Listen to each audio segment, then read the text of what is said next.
Welcome back once again. If I had to drape a Kanchivaram sari or a Banarasi silk or any heavy bordered sari, this is how I get set, get ready and be ready. We do need a lot of safety pins when we are draping a sari, so I have my very own safety pin ka dabba which I keep it very secured, and I have all my safety pins. And in this box I also have lot of pearls in there which has holes on both the sides, tiny and big ones as well.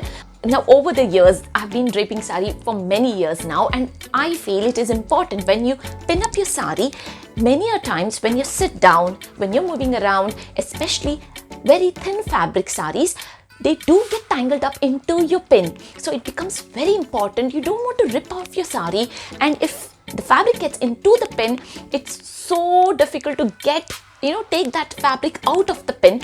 I insert the pearl into my pin, into my safety pin. I pin up my saris. Your sari will never get tangled up into the safety pin. When you're draping a heavy bordered sari, it does take away a lot of time. So the previous evening or the previous night, this is when I sit down all by myself and then I open up the ironing board. It's very important to keep a very low heat setting and then start ironing your sari. I keep it very relaxed, rather than rushing on the day when you're getting ready for an occasion. When I'm ironing my sari, I always make it a point to go in a circular motion. I find it more easier if I do it in a circular motion, that it gets pressed down very neatly, and also it doesn't get hooked up or into the threads of the Kanchivaram or any kind of threads or any kind of buttas. It just gives the whole nice look, and also not just the look, it also makes it a lot easier when you're draping the sari when it's nice and ironed.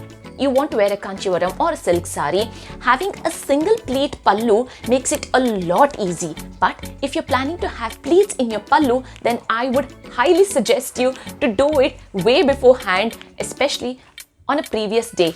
If you get the pleats done way beforehand, it just saves up a lot of time when you're draping the sari on the day, on the occasion. And if you drape the sari and then you start doing the pleats, it takes away a lot of time and it is quite tedious to get it, and also to get that accuracy of the pleats. If you want to do the pleats, very important to ensure where you have the fall done, that's the bottom of the sari. So you're basically looking to go on to that side of the sari, and then that will be the front portion of the sari pallu, the pleats. So you're starting from there. Take off the pleats. If any sari has the border, go for that length of the border, and the first pleat should be the largest pleat in terms of the pleats you take. It always depends on the number of pleats you want. If you want 5 to 6 pleats, then you're basically taking the same amount of the border length, and then you just keep on folding it up and then pressing it down with your hands to make sure it's all pleated up. In this way, you will end up having 5 to 6 pleats easily. And the whole process makes it a lot easy when you do it on a surface. You can do it on a carpet, you can do it on a bed. If you have finished your ironing, I would suggest you to do it on the ironing board. But now, if you want to have more pleats, small pleats, then this is something that I would do. I would take very small portions and then fold it up and down, and then get the pleats done. And every time I do, I use my hand to press it down so make everything is, kind of nice and crisp, stay together, nicely pleated. Once I'm done with that, very important, I secure it with a safety pin so that I don't lose the pleats. The end of the sari pleat, when you have that end of the sari pleat pinned up, your work is all sorted. So that's when it's just going to hold up there and it's not going to move. Once you get that pinned, holding the sari onto your shoulder, making sure you have the correct length of the sari, and also keeping the heels in mind that you're wearing. Pin up at least around 3 to 4 pins, half the measurement of your arm length. That's when I would use the distance to pleat up my safety pins on the pallu. This is how I would do, so that you get that neatness and accuracy of the pleats.